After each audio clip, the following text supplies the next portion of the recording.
DPI World Report, Episode 2. The Hidden Plumbing of Climate Action. What Digital Public Infrastructure Really Is. Most people have never heard the phrase digital public infrastructure. But every time you tap a transit card and file your taxes online, or receive a government payment straight into your bank account, you're using it. Now that COP30 is over and the world has promised again to deliver climate action, here's the uncomfortable truth. Without digital public infrastructure, most of those promises will never reach the ground. This episode is about the hidden plumbing of climate action, what digital public infrastructure is, why it matters, and the 3 questions every government should be asking before they build it. Let's start simple. Digital public infrastructure, DPI, is the basic digital layer a society runs on.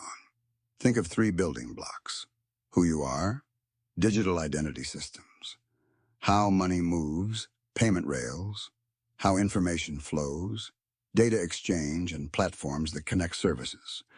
Together, those pieces are the roads, pipes, and wiring of the digital state. DPI is not a single app, not a clever startup, and not a shiny dashboard built for a conference slide.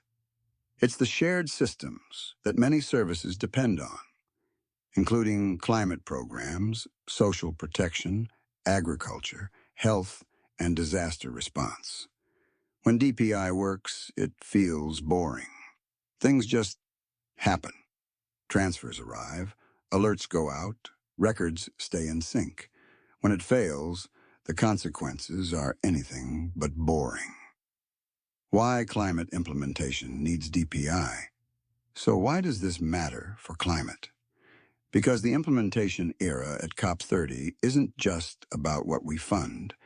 It's about how that money actually moves and how we prove what it achieved.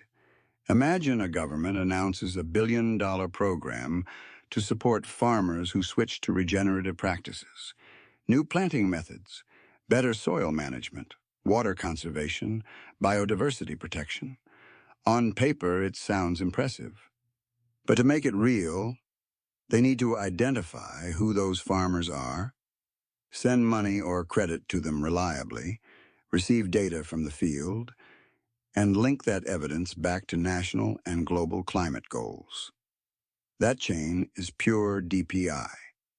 Identity, payments, data sharing.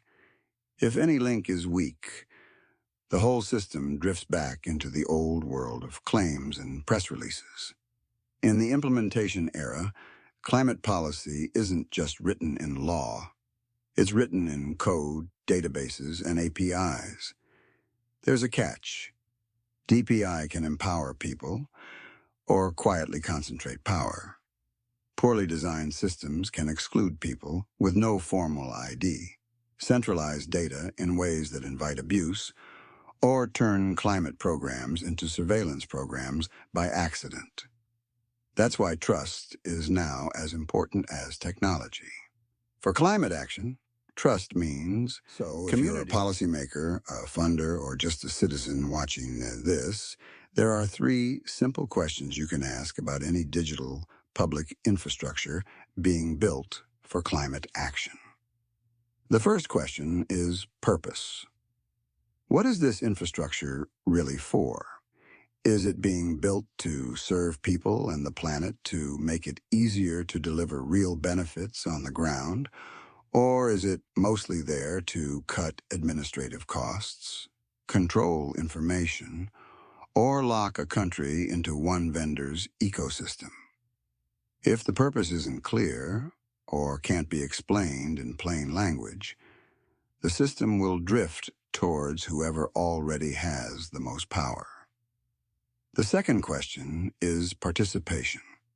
Who was in the room when this was designed?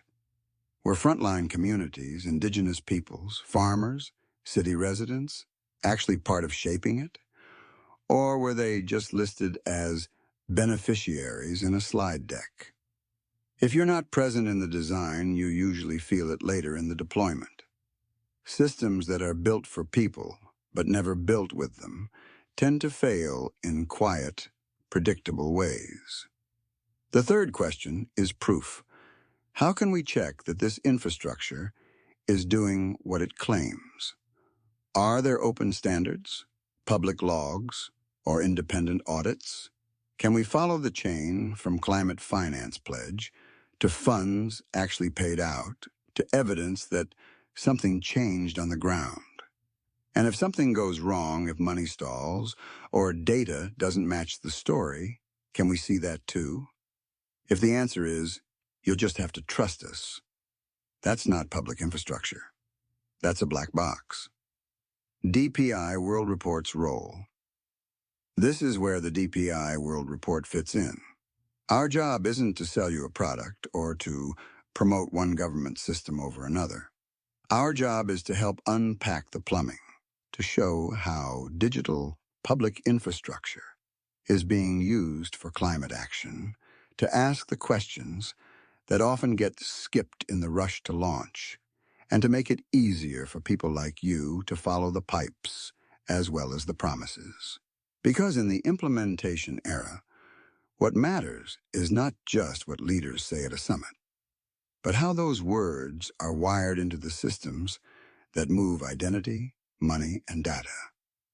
In the next episode, we'll move from these big ideas to a concrete example. We'll take one real-world digital system, walk through how it works, and test it.